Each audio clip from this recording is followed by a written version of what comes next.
Hey everybody, welcome. I'm Suzanne Gundersen from Screenwritenow. I help screenwriters and industry creatives to naturally de-stress and get focused into their creative rhythm and flow, build tremendous confidence, and deepen their emotional worldview into wisdom and truth. That way they can hook every audience.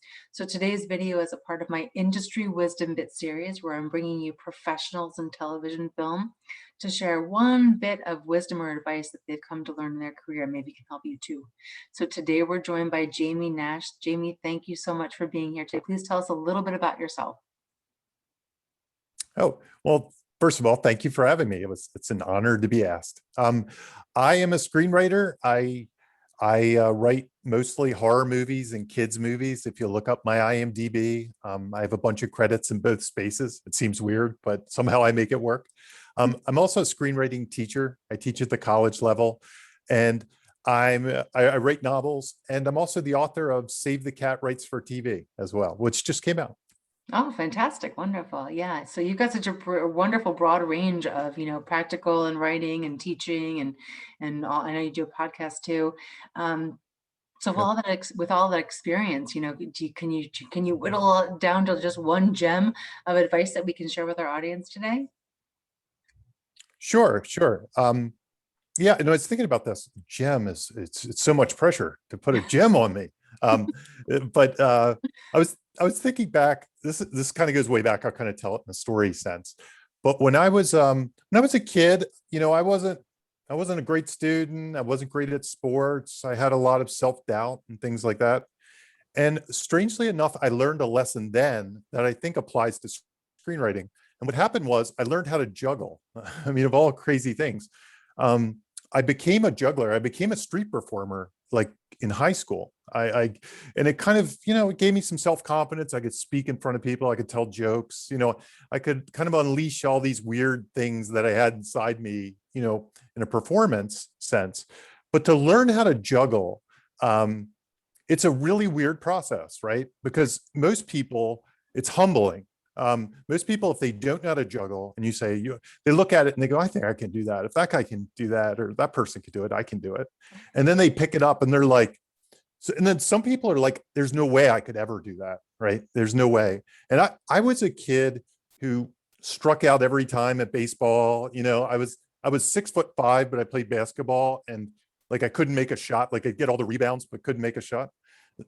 So for me, juggling seemed impossible, right? But what you learn from juggling, the humbling experience, is that drops are learning.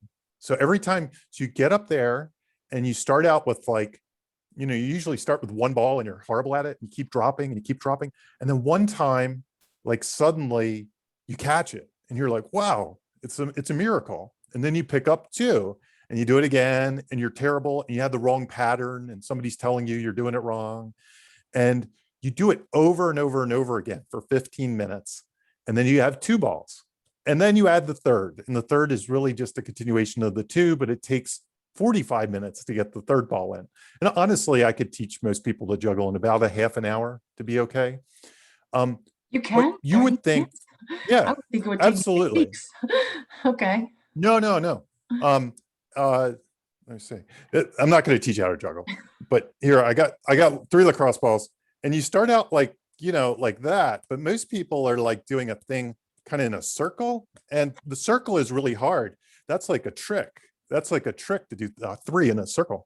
But anyway, eventually you get to this point where you're like, wow, I did it once, and it's like amazing, and you're kind of blown away. And what I think what it teaches you, or at least what it teaches me, and I've kind of taken this with me throughout my life, is to kind of chase failure. Like I chase the drops. I can control going outside and dropping balls 1,000 times on the ground. I can say, I'm going to go outside right now and drop 1,000 balls on the ground. And I think screenwriting's a little like that. Because if you get focused on the big sale, getting an agent, or any of these kind of things that are really hard to control and require a lot of luck, it's really hard to deal with at an emotional level. But you can control the things like, I'm going to write one page a day for a year. you can control that. You can control, I'm going to send a query letter to a producer every single day for the next year. You can control that. And most of those may be failures, but I suggest you kind of reconfigure the victory conditions so that they're wins. The fact that I did 10 of those, the fact that I did it for a week, the fact that and it's whatever you want to reconfigure it to. So embracing the process might be another way. That might be the gem, I guess, out of this, is always look at what you can control, embrace that process, and know that if you do one page every day for the next year, much like juggling, where you started out and you couldn't catch, one day you'll just be like, wow, I did it, you know, and it's because every day you got up and you did that one thing that you controlled. You did the process. You didn't worry that you were dropping. Dropping was okay. And maybe you'll land in that part where you can juggle at the end of it. It's the juggling So of anyway, screenwriting. It's the juggling of screenwriting, you know, knowing that there's going to be drops and keep going, keep moving through them.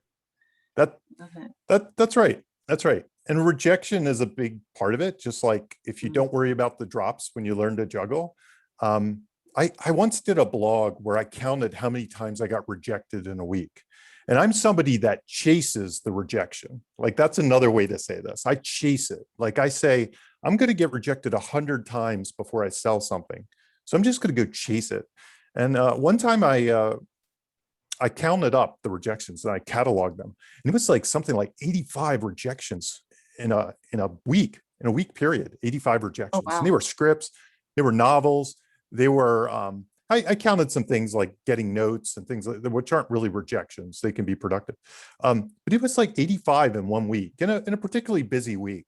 And I was like, 85 rejections. As a kid, I couldn't stand a single rejection. You know, I'd hide so much even to get that one. And I think a lot of writers, especially new writers, they spend a lot of time rewriting that first script, so they don't have to get that rejection. They don't have to fail. They just spend so much time doing that one. But I actually think it's really valuable to kind of reconfigure your victory conditions and chase after those a little bit. I think, you know, eventually you'll learn it's okay, because once you get that one okay, all those rejections, I couldn't even remember what those 65 or 70 or 85 rejections are. Yeah, I love the word rejection, because it's always just being redirecting you back to getting more clear about, you know, your script, who you are in your script, and then making sure you're written in front of the right audience. So, but thank you so much for this. Absolutely. Is the juggling of screenwriting, and that's right. That may be your next book, Jamie. That sounds good. I could write that one.